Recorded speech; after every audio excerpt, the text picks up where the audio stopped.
দিন নয়, মাস নয়, বছরের পর বছর নির্মম নারকীয় নির্যাতনের শিকার হয়েছে সিরিয়ার বন্দী নারীরা। তাদের ওপর চালানো লোমহর্ষক অত্যাচারের কাহিনী শুনে প্রকম্পিত সমগ্র বিশ্ব।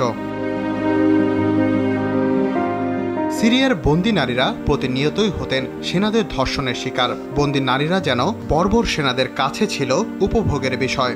শুধু তাই নয়, এই কুরুচিপূর্ণ সেনাদের জন্য কারাগারে জন্ম হয়েছে পিতৃ পরিচয়হীন অনেক শিশু। এসব শিশু জন্মের পর থেকেই বন্দি জীবন পার করে আসছিল মায়ের সাথেই। সম্প্রতি বিদ্রোহীরা দামেস্ক দখল করার পর বাশার আল আসাদ পালিয়ে চলে যান রাশিয়ায়। তার পতনের পর থেকেই কুখ্যাত সিদনায়া কারাগার থেকে বন্দি নারীদের মুক্তির পর প্রকাশ পাচ্ছে ভয়াবহ এসব তথ্য।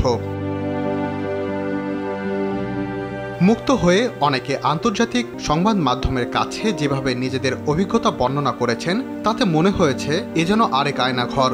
কুখ্যাত এই বন্দিশালায় এসে হতবাক হয়ে যায় বিদ্রোহীরা। প্রতিটি সেলেই ছিল বহু নারী বন্দী। বর্বরতার আরেক ইতিহাস রচিত হয়েছে সিরিয়ার এই সিদনায়া কারাগারে। একজন কিংবা দুইজন নয়, এমন শত শত নারীদের মুক্ত করেছে বিদ্রোহীরা। অনেক নারীরাই বিশ্বাস করতে পারছিলেন না বন্দি দশা থেকে তাদের মুক্তির এই ঘটনা।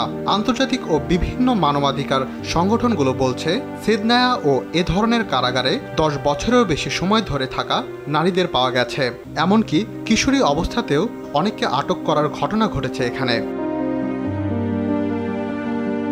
হালা নামের এক বন্দী তার ভয়াবহ দিনগুলোর কথা তুলে ধরেন। এখনো নিজের নামে পরিচিত হতে ভয় পান তিনি।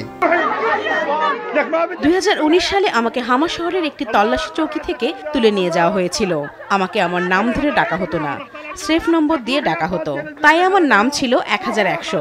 এখনো আমি নিজের নামে পরিচিত হতে ভয় পাচ্ছি। আমরা কখনো ভাবতেই পারিনি কখনো দিনের আলো দেখতে পাবো। বিশ্বাসই হচ্ছে না যে এটি সত্যি হয়েছে।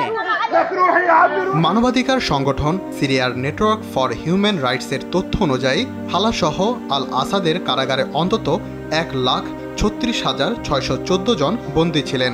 সিরিয়ায় পরিবারগুলোতে এখন এমন সদস্যরা ফিরছে যাদের 7 বা 10 বছর আগেই মৃত ভেবে গায়েবী জানাজা পড়ানো হয়েছে।